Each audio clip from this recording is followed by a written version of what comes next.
ACCA का एक proper introduction, ताकि जो बच्चे भी इसको बाद में रिकॉर्डेड देखेंगे उनको एक आइडिया मिल जाए। ठीक है, तो मैं स्टार्ट कर रहा हूँ। चलिए, हेलो एवरीवन।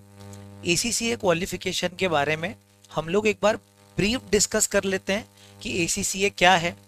ठीक है, ACCA क्यों करना चाहिए, क्वालिफिकेशन क्या है, हम लोगों से क्या एक्सपेक्ट किया जाता है एज अ स्टूडेंट और एज अ प्रोफेशनल। जब हम लोग ACCA बन जाएंगे तो किस तरीके से मार्केट में हमारी डिमांड रहने वाली है, स्कोप क्या है, हमारा काम क्या रहने वाला है, हर चीज हम यहाँ पर डिसाइड करने वाले हैं। देखो, एक छोटी सी पीपीटी है अपने पास। ACCA जिसका फुल फॉर्म क्या है, association of chartered certified accountants. नाम क्या है इसका, association of chartered certified accountants. जैसे चार्टर्ड अकाउंटेंट होता है, तो आप एक देसी भाषा में एक बात सुनिए, ये एक ग्लोबल क्वालिफिकेशन है। ग्लोबल क्वालिफिकेशन मतलब, अगर आप सीए करते हो, बहुत बढ़िया ऑप्शन है सीए करना।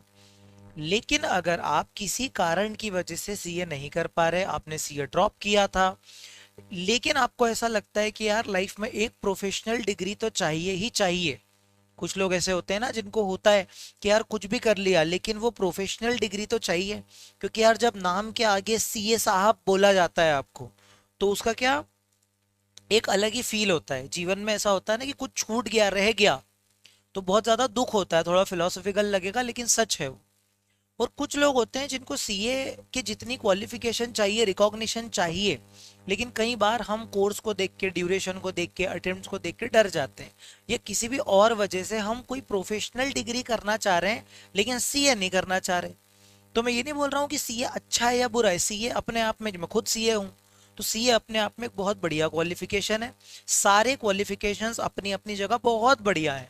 और इसी के साथ एक क्वालिफिकेशन इंट्रोड्यूस हुआ, अभी इंट्रोड्यूस नहीं हुआ है, इसे भी सालों हो गए हैं, लेकिन अब एसीसीए बहुत ज्यादा हॉट टॉपिक बन चुका है। वो हॉट टॉपिक क्यों बन चुका है, आप दिमाग लगाइएगा। एसीसी एक ऐसा क्वालिफिकेशन है जो आपको 180 प्लस कंट्रीज में ग्लोबल रिकॉग्निशन प्रोवाइड करता है। सर सुनने में तो अच्छा लगा, लेकिन इसका मतलब बताओ, ग्लोबल रिकॉग्निशन मतलब होता क्या है। मेरी बात ध्यान से सुनना।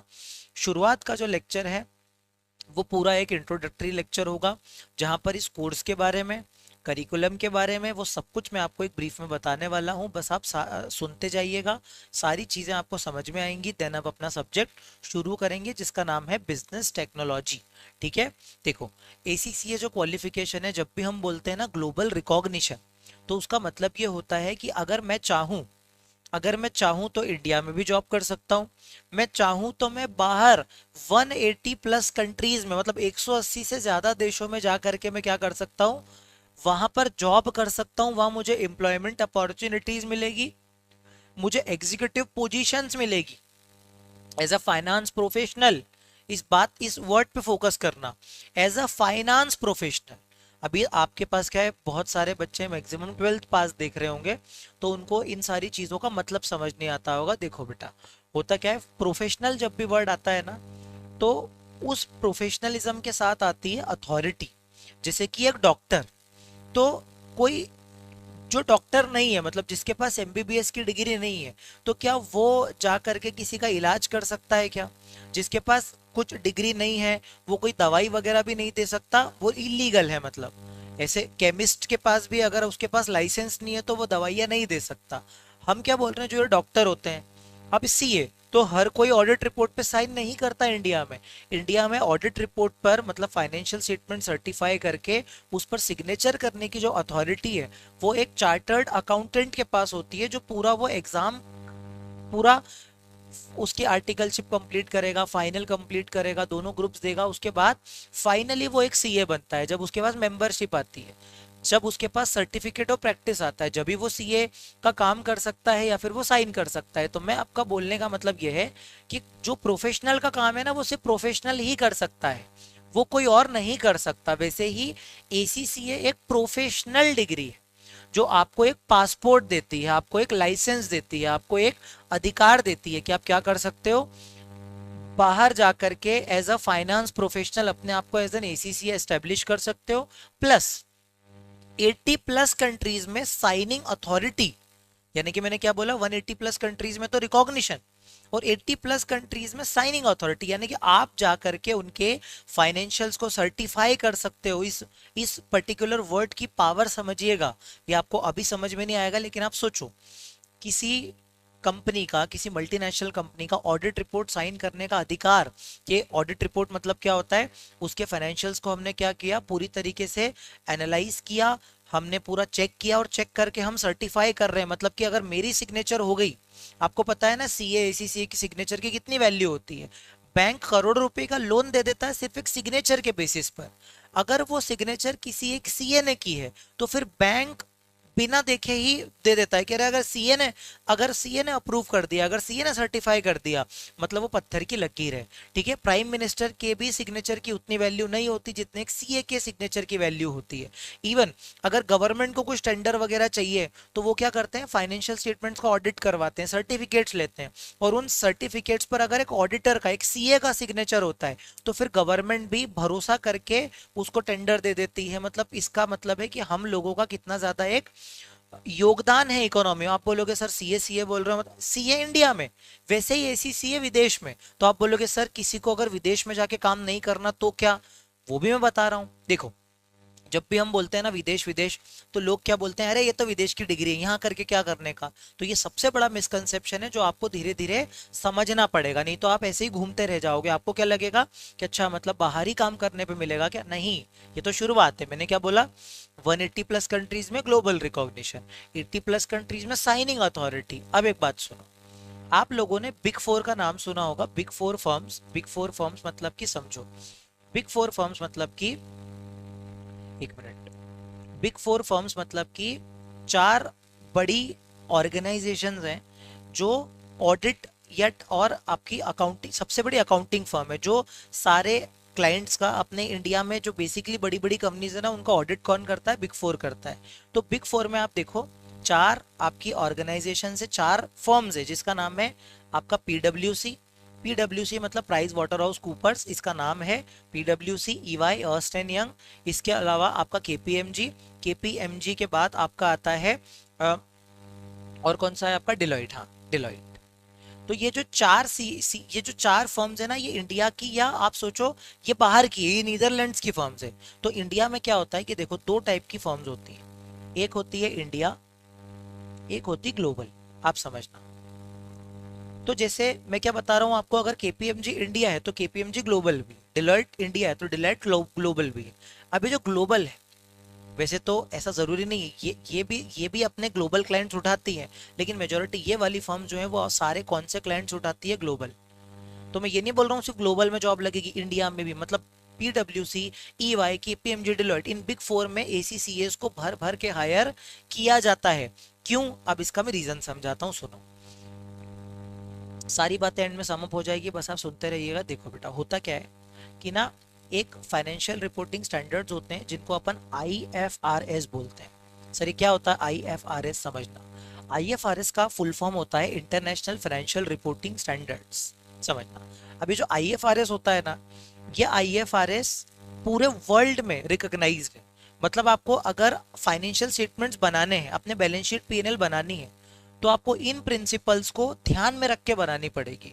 तो ये आईएफआरएस से ही सारी कंट्रीज क्या करती हैं पता है, अडॉप्ट करती हैं। जैसे कि इंडिया में भी कॉपीड है, पूरा मैक्सिमम 99% कंटेंट जो है वो कॉपीड है, किसका, आईएफआरएस का। हम लोगों ने इंडिया में बना लिया इंड एएस, जिसको अपन बोलते हैं इंडियन अकाउंटिंग स्टैंडर्ड्स, या फिर अकाउंटिंग स्टैंडर्ड्स यानी कि एएस। मतलब सर इसका ये मतलब है कि वो आईएफआरएस है ना, वो यूके में, यूएस में, यूके में वो ड्राफ्ट किए गए और वो पूरे वर्ल्ड उसको रिकॉग्नाइज करता है। मतलब हमने क्या बोला कि पूरा वर्ल्ड एक जैसी अकाउंटिंग करे, तो सिंगापुर ने कुछ अपने हिसाब से बदलाव करके उसको अडॉप्ट कर लिया, हमारे इंडिया में कुछ छोटे मोटे बदलाव करके पूरा का पूरा आईएफआरएस अडॉप्ट कर लिया, और ये सब अपन लोग पढ़ते हैं। तो सीए में पता है हम ये पढ़ते हैं, इंड एएस पढ़ते हैं, जो कि कॉपी पेस्टेड है किससे, आईएफआरएस से। और हम आपको ओरिजिनली एसीसीए में क्या पढ़ाते हैं, आईएफआरएस, यानी कि पूरे वर्ल्ड में जो स्टैंडर्ड्स अप्लाई होते हैं।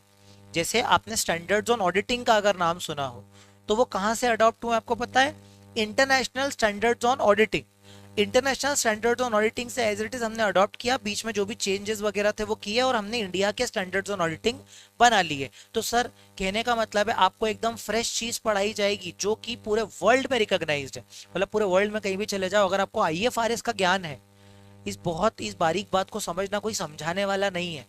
मतलब मुझे यही लगता है कि यार कोई समझाने वाला नहीं है कि भाई ऐसा भी, क्योंकि बहुत सारी चीजों को ना नॉलेज का लोगों को अभाव होता है बहुत सारी चीजों का, तो वो ये समझ ही नहीं पाते। आप सोचो कितनी बढ़िया चीज है कि हमको कौन सी चीजों का ज्ञान मिल रहा है, आईएफआरएस आईएसएस का। और आईएफआरएस आईएसएस का ज्ञान कौन दे रहा है, एसीसी है। इसके अलावा आपको, आपने बोला कि सर बिग फोर में जॉब नहीं करनी तो क्या करूं, भाई इंडिया में रह के आप बिग फोर में आराम से प्लेस हो सकते हो। इनके जितने भी ग्लोबल क्लाइंट्स होते हैं, अब भाई आपको एक अच्छे से चीज मालूम है कि भाई सब लोगों का जो मेजोरिटी जो क्लाइंट बेस्ड होता है वो तो इंडिया के बाहर ही होता है। अब बिग फोर में 90% से ज्यादा के जो क्लाइंट्स है वो सब बाहर के ही क्लाइंट्स है, बाहर के ही ऑडिट्स होते हैं। इंडिया के भी होते हैं लेकिन बाहर के बहुत ज्यादा होते हैं। तो इंडिया के हो चाहे बाहर के हो, एसीसीए को बिग फोर में हायर किया जाता है। प्लस बहुत सारी मल्टीनेशनल कंपनीज होती हैं। सर ये मल्टीनेशनल कंपनी मतलब जिसका जो कारोबार है वो बहुत सारे देशों में फैला रहता है, मल्टीनेशनल कंपनी बोला जाता है। तो एक बात बताओ भैया, जब मल्टीनेशनल कंपनी डील करेगी तो उसको भी तो कितने फाइनेंशियल रिपोर्टिंग स्टैंडर्ड से डील करना पड़ता होगा। वो किसी और के साथ बिजनेस कर रही है, इतने सारे फाइनेंशियल स्टेटमेंट्स को ट्रांसलेट करना, इतना तो अभी मैं बेसिक्स में बता भी नहीं सकता हूँ। वो सारा काम कौन करवा के देता है, एसीसी। तो मल्टीनेशनल कंपनीज में भी डिमांड है और आपको तो अच्छे से पता है हर दूसरी बड़ी कंपनी मल्टीनेशनल कंपनी ही है। इन्फोसिस आपको क्या लगता है यहाँ के सॉफ्टवेयर बनाते, सारे बाहर के क्लाइंट है। टाटा के पास, रिलायंस के पास, सबके पास बाहर के क्लाइंट्स होते हैं, ग्लोबल क्लाइंट्स होते हैं। और उन सारे ग्लोबल क्लाइंट्स का जो भी कामकाज है, जो भी अपने को फाइनेंशियल रिपोर्टिंग के जो भी प्रोविजन अप्लाई करवाने पड़ते हैं, एसीसीए वहां पर एक टॉप चॉइस होता है। यहाँ तक वैष्णवी क्लियर हो रहा है आपको? बाकी लोग जितने भी देख रहे हैं आप लोगों को क्लियर हो? कुछ भी डाउट हो तो आप मुझसे पूछ लेना, जितने लोग भी रिकॉर्डेड देखेंगे कुछ भी अगर इससे रिलेटेड डाउट हो तो आप मुझसे पूछ लेना। यहाँ तक क्लियर है क्या? एक बार मुझे चैट पे बोल दो, मैं आगे बढ़ता हूँ। देखो ये हो गया। उसके बाद ये तो सर धीरे धीरे समझ में आया। अच्छा इंडिया में बहुत अपॉर्चुनिटी भाई। इंडिया में आप क्या कर सकते हो, यूएस अकाउंटिंग ले सकते हो, जॉब कर सकते हो। अब आप बोलोगे सर लेकिन एक बात समझो, आप अच्छी चीज बता रहे हो, कुछ बुरी चीज बताओ। मतलब बताओ सर, साइनिंग अथॉरिटी तो है ही नहीं इंडिया में। आप क्या बोले जा रहे हो, साइनिंग अथॉरिटी तो है ही नहीं, क्या करेंगे? सुनो मेरी बात, साइनिंग अथॉरिटी का ये पिक्चर है। जैसे कि मैं एक सीए, ठीक है, अब मैं अभी जॉब करने जाऊँ बिग फोर में, ठीक है। अब जब मैं बिग फोर में जॉब करने जाऊंगा तो आपको पता है मुझे थोड़ी साइन करने को मिलेगा। आपको क्या लगता है मुझे बिग फोर में साइन करने को मिल जाएगा? भाई साइन करना मतलब पता क्या होता है? जैसे कि मैं एक सीए, मैंने अपनी एक फर्म खोली, ठीक है। अब मैं अपने आर्टिकल्स को अपने जूनियर्स को बोल रहा हूँ जाओ ऑडिट करके आओ। ऑडिट वो करके आ गए, मैंने उनके काम को रिव्यू कर लिया और एंड में मैंने सिग्नेचर कर दी। सिग्नेचर करने वाले का काम जो है वो क्या होता है, जिम्मेदारी लेना। तो एक बात बोलूं, ये जो बिग फोर वगैरह होती है ना जहाँ पे अपन बातचीत चल रही है, यहाँ पर पार्टनर लेवल तक पहुंचते पहुंचते बहुत टाइम लग जाता है। आपको पता है पहले आप एक असिस्टेंट होते हो, फिर एसोसिएट मैनेजर, फिर मैनेजर, फिर एक और लेडर चढ़ के फिर लास्ट में आप क्या बनते हो, पार्टनर। और पार्टनर बनना इतना आसान नहीं है। कम से कम 15-20 साल का एक्सपीरियंस लेके कोई पार्टनर बनता है। प्लस पार्टनर बनोगे और साइन करोगे तो सारा भार आपके सर पे भी तो आ जाएगा। आप सोचो कल को अगर कुछ भी घपला हो गया तो साइन करने वाले को सबसे ज्यादा पकड़ा जाता है। तो सर क्या इसका मतलब साइन नहीं करें? मैं ये नहीं बोल रहा हूँ साइन नहीं करें, मैं ये बोल रहा हूँ कि बिग फोर वगैरह में साइनिंग अथॉरिटी तो वैसे ही नहीं मिलती है। आपको पता है अगर मैं भी 5-10 साल काम कर लूं उसके बाद जाके कहीं मुझे अच्छा काम करने के बाद कहीं साइनिंग अथॉरिटी मिल पाएगी। तो भाई बिग फोर में जब सीए के पास ही साइनिंग अथॉरिटी नहीं है तो आप साइन करके क्या कर लोगे? एक तो पहली चीज। दूसरा, सर मुझे इंडिया में साइन करना है। भाई इंडिया में आप साइन नहीं कर सकते लेकिन बाहर साइन कर सकते हो और आप पूरा काम कर सकते हो। एंड में साइन आप, मतलब ये इलीगल नहीं है, आप पूरा काम किसी और के लिए किया, उसने आपके काम को रिव्यू कर लिया, अल्टीमेट साइनिंग अथॉरिटी उसकी है, तो इससे भी कोई दिक्कत नहीं है। दूसरा आप सोचो ये बिग फोर है ना, बिग फोर के अलावा सर आपने मल्टीनेशनल कंपनी भी तो बोला। अब मेरी बात ध्यान से समझना, मेरे हिसाब से आप बहुत समझदार लोग हो, आपको सब समझ में आएगा जो मैं बताने जा रहा हूँ। सुनो मेरी बात, मल्टीनेशनल कंपनी है ना, सुनो भाई, एसीसीए को अगर हायर करेगी, ध्यान से समझना, तो वो अपने कौन से काम करवाएगी? एग्जीक्यूटिव काम करवाएगी। वो तो एग्जीक्यूटिव, आप उसके ऑडिटर थोड़ी हो, वो तो आपसे एग्जीक्यूटिव काम करवाएगी। तो जो आप कंपनी के अंदर काम करते हो वहां कौन सी साइनिंग अथॉरिटी लगती है? जैसे मुझे रिलायंस ने हायर किया, मुझे टीसीएस ने हायर किया, तो मुझसे थोड़ी कोई साइन करवाएगा, मुझसे तो वो स्ट्रेटेजी बनवाएंगे ना। आप समझो, फाइनेंस प्रोफेशनल एक बहुत बड़ी टर्म है जो शायद 11th 12th में आपको इतनी समझ में आती नहीं है। मेरी बात सुनो, फाइनेंस प्रोफेशनल मतलब मेरे पास इतना नॉलेज है कि मुझे कंपनी बुलाती है। एक्चुअल में एसीसीए सीए की बहुत नॉलेज, बहुत ही लाइक, मैं थोड़ा सा आपको और थोड़ा सा अलग से मोटिवेशनल चीज बताऊं ना, जब तक मैं सीए नहीं बना था ब्रो, सच बात बताऊं, जब तक आप सीए नहीं बने या आपने कोई प्रोफेशनल डिग्री नहीं लिया, आपकी उतनी इज्जत नहीं होती है। जब तक मेरा एक आध ग्रुप बचा हुआ था ना, लोगों ने मुझे उस नजर से देखा ही नहीं, वो इज्जत आ ही नहीं पाती है। ये फैक्ट है, दुनिया जो है वो उगते सूरज को सलाम करती है। मैं सिंपल सी एक चीज बता रहा हूँ आपको, अगर आपके पास डिग्री है तो आपकी इज्जत है, डिग्री नहीं है तो कोई इज्जत नहीं है। ये बिल्कुल मत बोलना one piece of paper can't decide our future, ये सब बोलने की बात है। जब सीए नहीं था तो अलग पिक्चर थी, जब सीए बना तो बहुत इज्जत है। और वो इज्जत, वो भरोसा, वो रिकॉग्निशन, वो जो आप डिजर्व करते हो, वो आपको जो एक प्लेटफॉर्म मिलता है, वो कौन देता है? आपकी प्रोफेशनल डिग्री। इसीलिए एसीसीए पता है, एक प्रोफेशनल डिग्री है, प्रोफेशनल डिग्री है। और प्रोफेशनल डिग्री की वैल्यू वही जानता है जिसके पास वो डिग्री होती है या जो नहीं अचीव कर पाता। क्योंकि जो नहीं अचीव कर पाता है उसको भी लगता है काश मेरे पास एक प्रोफेशनल डिग्री होती, और वो आपको एक एसीसीए दे रहा है। मेरी बात समझो। तो एग्जीक्यूटिव वाले काम जो होते हैं ना, जैसे मैं, मुझे रिलायंस ने हायर किया, बोला कि हम आप हमारी स्ट्रैटेजी बनाओ, आप ये बताओ कि यार हमारा ये प्रोडक्ट में लॉस क्यों हो रहा है, उस लॉस को आइडेंटिफाई तो करो और हमें स्ट्रैटेजी बना के दो कि हम ऐसी क्या अच्छी चीजें करें जिससे हमारा जो ये लॉस हो रहा है वो लॉस होना बंद हो जाए। अब ये मैंने बोल तो दिया, लेकिन ये सारा काम मुझे कैसे करना पड़ेगा? अपना नॉलेज वगैरह अप्लाई करना पड़ेगा। मुझे बात बताओ, कहीं भी साइन की बात आ रही है क्या? सिग्नेचर थोड़ी करना है। आप उनके फाइनेंशियल रिपोर्टिंग, आप उनके फाइनेंशियल स्टेटमेंट बना दो। सर हम तो ऑडिट करेंगे ना। अरे भाई, एसीसीए का सिर्फ एक काम ऑडिट होता है। एसीसीए और हजारों काम और भी तो करता है, फाइनेंशियल स्टेटमेंट बनाना, आपके स्ट्रेटेजीज बनाना, इसके अलावा आपके एग्जीक्यूटिव फंक्शंस में पार्ट लेना एज अ डायरेक्टर। मैंने अभी वैष्णवी, थोड़ा मैं थोड़ा ऑफ टॉपिक जा रहा हूँ, इंट्रोडक्टरी वीडियो के अलावा वैष्णवी अपन ने पढ़ा ना एग्जीक्यूटिव डायरेक्टर वगैरह, तो वहाँ सीए क्यों नहीं हो सकता? या एसीसीए क्यों नहीं हो सकता? तो एसीसीए वहां भी होता है। कहने का मतलब क्या है कि एग्जीक्यूटिव सारे फंक्शन जो कंपनी के अंदर रहकर किए जाते हैं, वहां सब एसीसीए करवा सकता है। एसीसीए ये भी कर सकता है, एसी बिग फोर में भी जा सकता है, एसीसीए ग्लोबल क्लाइंट्स को हैंडल भी कर सकता है। तो आप बताओ, क्या स्कोप की कोई कमी लग रही है क्या आपको? आप खुद ही बताओ, क्या स्कोप की किसी भी तरीके से कोई कमी है क्या? ये सिर्फ आपको, देखो सिंपल सी बात है, जो आपका वैल्यू होती है ना, वो वैल्यू डिग्री की होती है, नहीं सॉरी, मतलब डिग्री की तो होती है, साथ ही साथ उस व्यक्ति की स्किल्स की भी होती है। डिग्री तो आपका रोल प्ले करेगी, साथ ही साथ उसके स्किल, कि आपके अंदर कितने ज्यादा स्किल सेट है। अब एसीसीए में एक और बात सुन लो, एसीसीए में आपको आर्टिफिशियल इंटेलिजेंस सारे मॉड्यूल्स कवर किए जाते हैं। बिजनेस एक्यूमेन, ये बिजनेस एक्यूमेन का मतलब किस तरीके से बिजनेस एक्चुअल में करा जाता है, ये बिजनेस टेक्नोलॉजी नाम का जो सब्जेक्ट है ना, ये जो मैं पढ़ाने वाला हूँ, आपको सब्जेक्ट ही ऐसे पढ़ाए जाते हैं। इसके अलावा आपका ओवरऑल जो आपका टेक्निकल पार्ट है वो इतना स्ट्रॉन्ग कर दिया जाता है कि आप किसी भी कंपनी में या किसी भी जब ट्रेनिंग में भी जाओगे ना, तो आपको बड़ी मदद मिलने वाली है। तो ये मैंने आपको बताया अभी तक एसीसीए का जो बैकग्राउंड था वो। अब मैं थोड़ा एग्जामिनेशन पैटर्न पे बात कर लूँ। सुनो, एग्जामिनेशन पैटर्न कुछ इस तरीके से चलता है। हमारी एग्जाम जो है वो 3 लेवल पे डिवाइडेड होती है, मेरी बात ध्यान से समझना। हमारी एग्जाम 3 लेवल पे डिवाइडेड होती है। एक होती है नॉलेज लेवल, एक होता है नॉलेज लेवल, एक होता है स्किल लेवल, और एक होता है प्रोफेशनल लेवल, एक होता है प्रोफेशनल लेवल। अब मेरी बात समझना कि इसमें आपको 3 पेपर देने पड़ते हैं नॉलेज लेवल में, जिसका एक सब्जेक्ट है बिजनेस टेक्नोलॉजी, दूसरा है फाइनेंशियल अकाउंटिंग, और तीसरा है मैनेजमेंट अकाउंटिंग, ये 3। और फिर स्किल लेवल पर आपको देने पड़ते हैं, एक होता है टैक्सेशन, एक होता है टैक्सेशन, एक होता है लॉ, एक होता है ऑडिटिंग, जिसको प्यार से ऑडिटिंग एंड एश्योरेंस बोला जाता है, ऑडिटिंग। ऑडिटिंग के अलावा आपका फाइनेंशियल रिपोर्टिंग। सर ये क्या नाम ले रहे हो, हमने तो पहली बार सुना, सब बताता हूँ मैं। फाइनेंशियल रिपोर्टिंग, आपका फाइनेंशियल मैनेजमेंट, फाइनेंशियल मैनेजमेंट, और साथ ही साथ एक सब्जेक्ट होता है परफॉर्मेंस मैनेजमेंट। अब मैं आप लोगों से जो बोल रहा था, मैं एक बार और बता दूं कि ये कैसे का काम करता है। सुनो, अगर आप समझना मेरी बात को, अगर आप उन पर्टिकुलर यूनिवर्सिटी से बीकॉम कर रहे हो, जो लिस्ट में दे रखी है, कौन सी लिस्ट है वो मैं अभी आपको बताने वाला हूँ, समझना।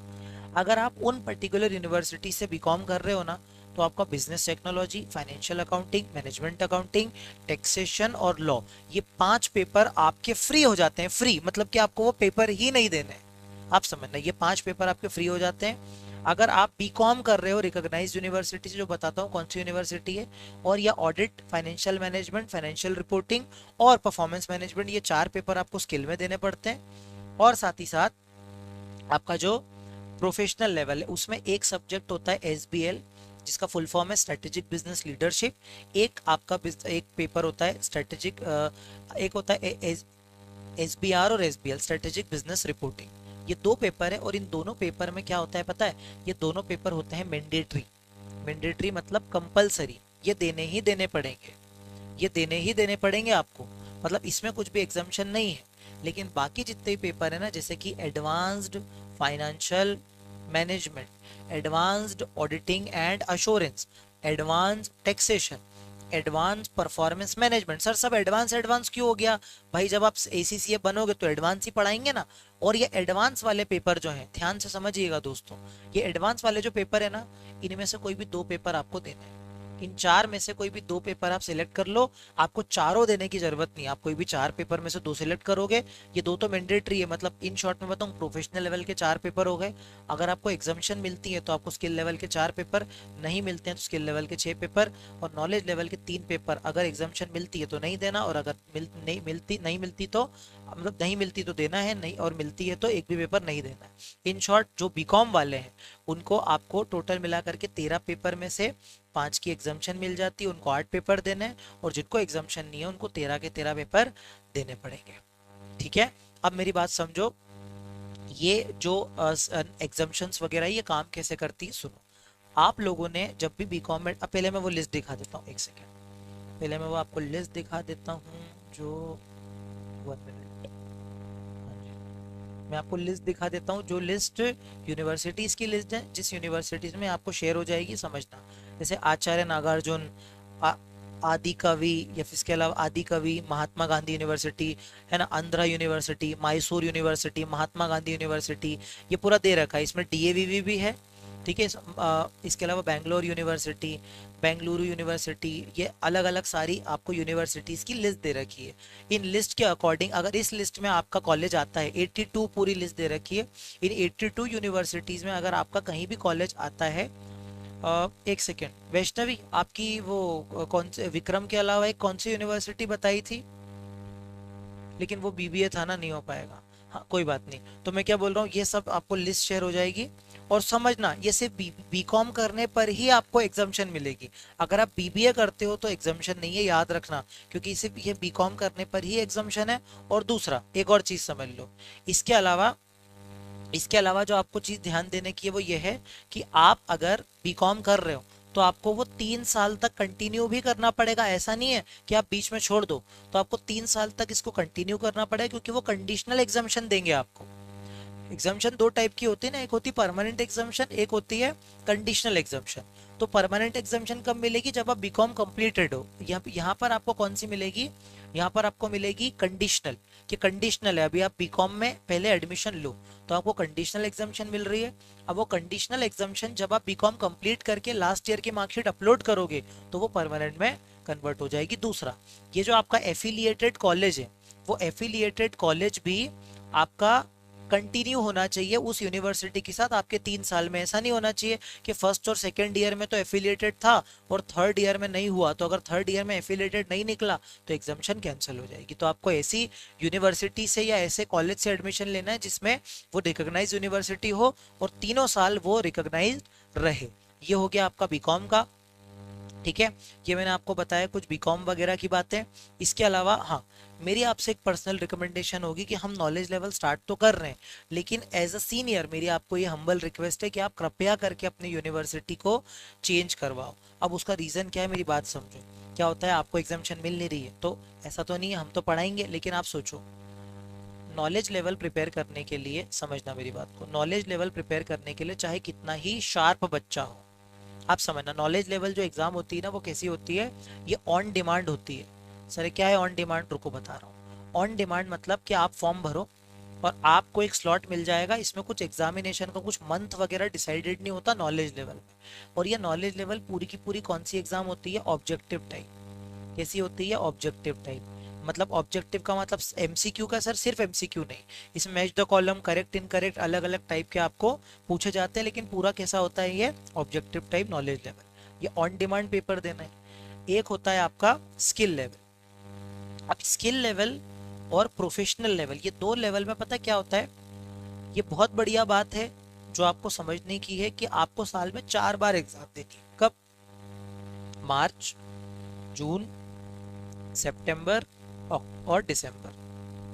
आप साल में 4 बार एग्जाम दे सकते हो, और दूसरा पेपर वाइज दे सकते हो, यानी कि यहाँ कुछ नियम नहीं है कि मुझे एक साथ सारे पेपर देने से। सीए में या बाकी एग्जाम में क्या होता है कि एग्जाम शुरू हो गए, अब सारे पेपर एक साथ देंगे, सारे पेपर एक साथ देने की जरूरत ही नहीं है।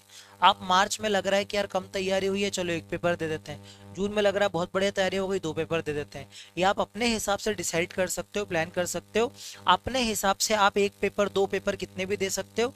जनरली जो गाइडलाइन बनाई गई है उस गाइडलाइन के अकॉर्डिंग ये होता है कि अगर कोई बच्चा पेपर देना चाहता है तो वो मैक्सिमम एक अटेम्प्ट में मैक्सिमम 4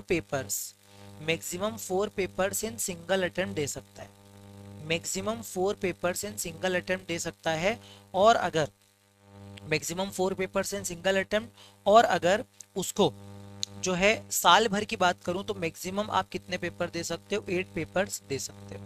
आप कितने पेपर दे सकते हो, 8 पेपर्स मैक्सिमम दे सकते हो एक साल में, इन वन ईयर। और आप कितने दे सकते हो एक अटेम्प्ट में, मैक्सिमम 4 पेपर।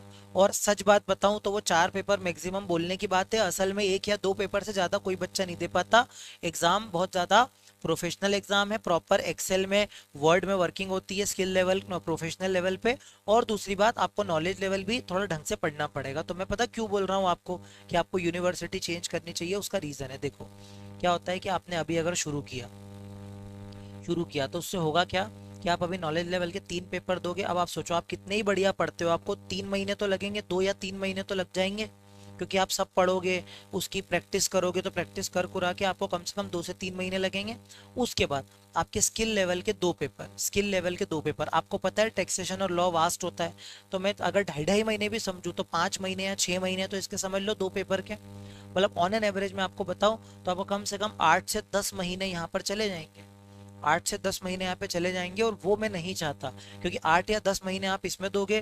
प्लस एक बार और सुन लो, क्या होता है कि इसमें ना हर पेपर की अपनी एक फीस होती है। जैसे कि आपने एक बार एग्जाम दी तो नॉलेज लेवल पर एक फीस, अगर मैं आईएनआर में उसको कन्वर्ट करके देखूं तो 7,000, 8,000, 6,000 ऐसी फीस होती है एक पेपर की। और अगर मैं स्किल लेवल की बात करूं तो वो फीस जाती है 14,000, 16,000, कभी कभी 17,000, 15,000 ऐसे जाती है। तो मैं क्या बोल रहा हूँ कि आपको ये 5 पेपर देने हैं, तो इसकी जो फीस है वो आपको महंगी पड़ जाएगी, कम से कम 35,000 के अप्रॉक्स आपको देने पड़ेंगे इन 5 पेपर्स के। तो मेरी ये पर्सनल रिकमेंडेशन होगी कि आपका टाइम और पैसा दोनों सेव हो जाएगा अगर आप क्या करोगे, अपनी यूनिवर्सिटी चेंज करा लो। या फिर अगर आप लोगों ने अभी बीकॉम में एडमिशन ले लिया है तो मेरी रिकमेंडेशन होगी 1 साल बीकॉम ड्रॉप कर दो, इतना फर्क नहीं पड़ता। क्यों नहीं पड़ता? क्योंकि बीकॉम डिग्री की ऐसा इतनी कोई वैल्यू नहीं है भाई, सच बता रहा हूँ मैं। अगर आप सिर्फ बीकॉम कर रहे हो कुछ नहीं हो रहा है, और बीकॉम अगर आप नेक्स्ट ईयर शिफ्ट भी कर दोगे तो आप एसीसीए के बाद आराम से एग्जाम दे लेना। ये एसीसीए के साथ साथ आप बीकॉम की एग्जाम दे सकते हो, कोई दिक्कत नहीं है। आप सोचो आपका टाइम सेव हो गया। अगर मैं अभी से टाइमलाइन बनाने की कोशिश करूँ जो आपको समझ में आएगी कि मैं आपके आपके भले की ही बात कर रहा हूँ। मेरे लिए तो कुछ नहीं है भाई, बैच तो स्टार्ट हो ही गई, हमें तो पढ़ा नहीं है, लेकिन हम आपके भले की बात कर रहे हैं। देखो वो कैसे होगा। अगर आपने अभी दिसंबर से पढ़ाई स्टार्ट करी, देखो दिसंबर से मैं आपको टाइमलाइन बता देता हूँ तो उससे आपको क्लियर हो जाएगा कि मैं क्यों और क्या और किस पॉइंट ऑफ व्यू से क्या बोल रहा हूँ। दिसंबर 25 से आपने पढ़ाई स्टार्ट करी। अब देखो दिसंबर 25 से पढ़ाई स्टार्ट करी, मैं बोल रहा हूँ दिसंबर जनवरी, कम से कम 2 महीने तो लगेंगे सब तीनों पेपर आपको ये प्रिपेयर करने के लिए। आप मान लो कहीं फेब में जाके एग्जाम दे रहे हो, नॉलेज लेवल के तीनों पेपर, तो कहीं फेब और मार्च तो हो ही जाएगा भाई, एक आध पेपर आगे पीछे। अब आप सोचो यहाँ तक आप दे रहे हो, उसके बाद अब आपने टैक्सेशन और लॉ के लिए पढ़ना स्टार्ट किया मार्च अप्रैल मई। अगर मैं समझूं कि आप फिर जून में एग्जाम दे पाओगे, और टैक्सेशन और लॉ एक साथ दे पाना थोड़ा सा मुश्किल है क्योंकि टैक्सेशन वास्ट है। तो जून या फिर सितंबर तक आपको क्या देना पड़ेगा, ये 5 पेपर देने पड़ेंगे। जून या सितंबर तक आपको क्या देने पड़ेंगे, ये 5 पेपर देने पड़ेंगे। मतलब आप उसके बाद फिर आप डिसाइड करोगे पेपर देने का, तो दिसंबर तो दे नहीं पाओगे इतनी जल्दी, तो फिर आप अगले मार्च में, मार्च 2027 में कहीं जाके उन लोगों के बराबरी पे पहुंचोगे जिस बराबरी पर वो लोग सिर्फ बीकॉम में एडमिशन लेकर के खड़े हैं। मतलब इन लोगों ने क्या मेहनत करी, सिर्फ बीकॉम में एडमिशन लेने की मेहनत करी और कुछ नहीं किया, और ये इतनी ज्यादा बर्डन से क्या बच गए, पूरी तरीके से बच गए। अब सुनो एक और चीज, हर चीज का मेरे पास एक प्रमाण है, सुनो। अगर आप चुपचाप अगले साल बीकॉम करते हो और ये एग्जाम्शन वगैरह क्लेम कर लेते हो, तो उसका फायदा पता क्या है, अपन पढ़ाई दिसंबर से ही स्टार्ट कर रहे हैं, लेकिन पता कौन सी पढ़ाई स्टार्ट कर रहे हैं, ब्रिज कोर्स। सर ये ब्रिज कोर्स क्या होता है, समझना मेरी बात को।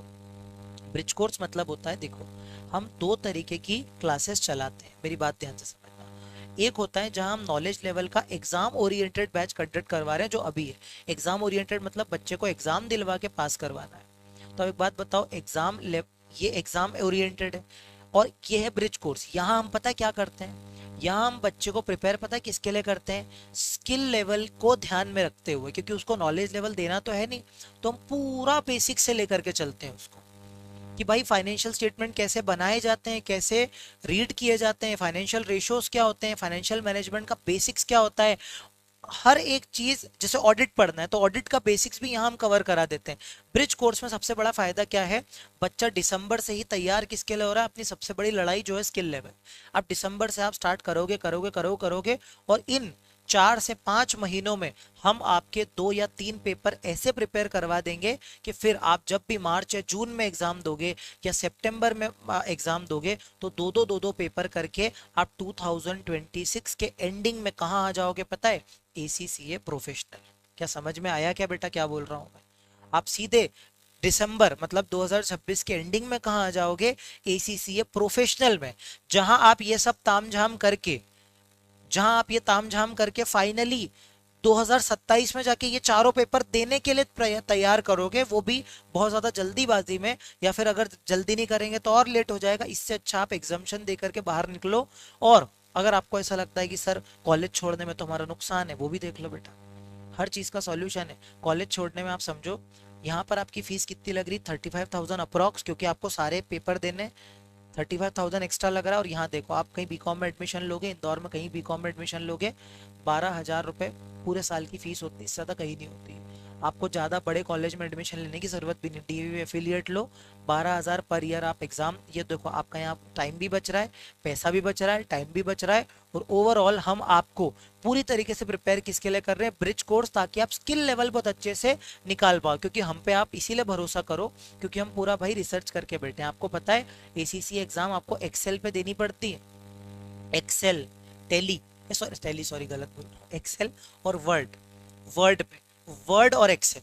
अब वर्ड और एक्सेल पे एग्जाम देने, सोचो आपकी टाइपिंग स्पीड कितनी बढ़िया होनी चाहिए, आपका एक्सेल में हाथ कितना बढ़िया होना चाहिए। तो टेक्निकल चीजें सिखानी है भाई, टेक्निकल चीजें सिखानी है, फाइनेंशियल रिपोर्टिंग के पूरे आपको ड्राफ्टिंग सिखानी पड़ेगी, ऑडिट में जिस तरीके से आप आंसर लिखते हो उसकी भयंकर प्रैक्टिस करानी पड़ेगी, टाइम लगता है। इसीलिए लोग एक बार में एक ही पेपर देना प्रेफर करते हैं। तो भाई जर्नी इतनी आसान भी नहीं है, जर्नी इंटरेस्टिंग है लेकिन आसान नहीं है। तो इसके लिए मेरी आपको पर्सनल रिकमेंडेशन होगी आप सारे लोगों को कि आप कृपया करके आप बीकॉम DAVV या किसी ऐसी एफिलिएटेड यूनिवर्सिटी से करो जो लिस्ट में आपको प्रोवाइड करने वाला हूँ, जिससे आपको दिक्कत ना आए। अदरवाइज क्या होगा, ये सारी चीजें बहुत ज्यादा कॉम्प्लेक्स हो जाती है। ठीक है, पढ़ने को तो अपन पढ़ लेंगे, लेकिन आपका भी, आपके दिमाग का बर्डन हमें देखना पड़ता है। ये मैंने आपको अभी तक बताया ACCA के बेसिक्स के बारे में, और ACCA से रिलेटेड जितने भी बेसिक्स हैं वो अपन धीरे धीरे, सर लाइक इस ईयर बीकॉम ड्रॉप करके नेक्स्ट ईयर में, यही बोल रहा हूँ। अगर आप इस साल बीकॉम, और आप ये बताना पेरेंट्स को, क्योंकि मैंने इसीलिए कि आपको मैं लेक्चर यूट्यूब पर रिकॉर्ड करके भी दे दूंगा, जिससे आप पेरेंट्स को सुना देना कि भाई ये पूरा का पूरा हर सर बताने वाले थे। इस वजह से वो बोल रहे हैं कि आपको एफिलिएटेड कॉलेज में लेना चाहिए, ताकि आपका टाइम, एनर्जी, पैसा, कॉन्फिडेंस, वो सब कुछ सेव होता है, और आपका टाइम आप कहाँ लगा रहे हो, स्किल लेवल के बेसिक्स और उसके एडवांस लेवल पे तैयारी करने पे आप वो टाइम लगा रहे हो, जो कि आप नॉलेज लेवल और बाकी पेपर देने में लगा दोगे। तो इसीलिए मेरा वो रिकमेंडेशन था। ठीक है, अब मैं फाइनली वो सब्जेक्ट स्टार्ट करने वाला हूँ, बाकी जो भी दिक्कत है, परेशानी है, वो सब मैं धीरे धीरे आपको ACCA के बारे में बताता ही चला जाऊँ। अभी आप सारे लोग इधर फोकस करेंगे। हाँ सबसे पहले, हाँ इसके पहले मैं थोड़ा ACCA के बारे में बता दूं, है ना, थोड़ा सा इंट्रोडक्शन, सर लाइक, हाँ ठीक है। देखो ओवर 2,52,500 मेंबर्स, मेंबर्स मतलब कि इतने एसीसीए हैं, आप सोचो 2,52,500 मेंबर्स हैं, 5,26,000 फ्यूचर मेंबर, मतलब इतने इनके पास अभी स्टूडेंट्स है, 180 प्लस कंट्रीज में रिकॉग्निशन है, वो सारी चीजें देख लो, डॉक्यूमेंट करके लाया हूं मैं आपके लिए। देखो 117 offices and centres in 51 countries, 51 countries में इनके सेंटर्स ऑफिसेज अवेलेबल है, 7,959 अप्रूव्ड एम्प्लॉइज है। तो आप सोचो ये पूरी एसीसीए की जर्नी जो है, ये पूरी एक ऑर्गेनाइज्ड तरीके से चल रही है, जिसमें इतने सारे लाखों की तादाद में बच्चे अभी इसमें एडमिशन ले चुके हैं, ठीक है। उसके बाद आप देखो इस पर्टिकुलर एग्जाम में ना, exam plus ethics plus experience तीनों चाहिए होता है। इसका क्या मतलब है सर, एग्जाम तो दोगे, साथ ही साथ आपका एक्सपीरियंस भी उतना ही काउंट होगा, मतलब कि आप ट्रेनिंग करोगे, आप एक्चुअल में सीखोगे कि एक एसीसीए काम किस तरीके से करता है। और साथ ही साथ एथिक्स, एथिक्स का मतलब कि आपको इतनी बड़ी जिम्मेदारी दी जा रही है ना, तो आपको एथिक्स का पूरा पूरा पालन करना पड़ेगा। एथिक्स मतलब कि आप अपने काम में ईमानदार रहो, आप अपने काम को बहुत ही अच्छे तरीके से एकदम सूझबूझ तरीके से करो, ऐसा नहीं हो कि आप कुछ भी कर रहे हो। तो ये सारी चीज़ों का आपको ध्यान रखना पड़ेगा। और ये देखो, ये मैंने आपको बताया ना कि 50 एमसीक्यू होते हैं, देखो ये आपको थोड़ा सा इन लोगों ने एग्जाम पैटर्न भी बता दिया। देखो जो आपका बिजनेस साइकोलॉजी से आपका जो एल डब्ल्यू मतलब जो भी आप मतलब कुल मिला के जो आपके नॉलेज लेवल की वो बात कर रहे हैं, उसमें आपके 50 एमसीक्यू आते हैं, 2 घंटे, 2 घंटे या फिर 3 घंटे की एग्जाम होती है, और वो बेस्ड ऑन पेपर होता है, और 50 एमसीक्यू होते हैं, और ये सारे एमसीक्यू बेस्ड होते हैं, ठीक है। नॉलेज लेवल फिर आप देखो, जो आपका स्किल लेवल के जितने पेपर है उसमें 60% एमसीक्यू, 40% लॉन्गर, वो भी डिपेंड करता है पेपर टू पेपर। और फिर आपका आता है प्रोफेशनल लेवल, और वहां पर आपका पूरा नॉलेज क्वेश्चन होता है, यहाँ पर आपका कुछ एमसीक्यू नहीं होता। तो ये तो आपको आगे डिटेल में बताया जाएगा, ठीक है। ये बाकी आप डिटेल में मैं आपसे चर्चा करता रहूंगा, 36 मंथ्स और ये परफॉर्मेंस ऑब्जेक्टिव्स वगैरह, ठीक है, और एग्जाम्शंस वगैरह के बारे में बता ही दिया। और कुछ डिटेल में गाइडेंस चाहिए होगा तो मैं आपको बता दूंगा।